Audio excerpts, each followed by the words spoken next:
জুমার রাত, বৃহস্পতিবার সন্ধ্যা থেকে নিয়ে শুক্রবার সন্ধ্যার আগ পর্যন্ত পরিমাণের সবচাইতে বেশি করতে হবে যে আমলটা, সেটা হলো দুরূদ শরীফের আমল। নবী করিম সাল্লাল্লাহু আলাইহি ওয়াসাল্লাম বলেছেন, আকসিরু আলাইয়া মিনাস সালাতি মিন ইয়াউমিল জুমআতি ওয়া লাইলাতিল জুমআহ, তোমরা জুমার দিন এবং জুমার রাতে আমার প্রতি বেশি বেশি দুরূদ পাঠ করবে, দুরূদ প্রেরণ করবে।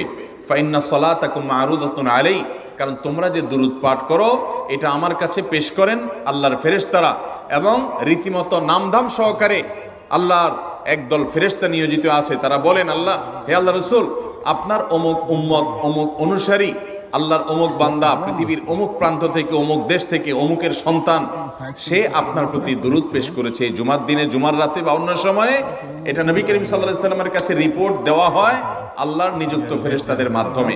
এই জন্য শুক্রবার দিন এবং রাত, অর্থাৎ বৃহস্পতিবার সন্ধ্যা থেকে নিয়ে শুক্রবার সন্ধ্যা পর্যন্ত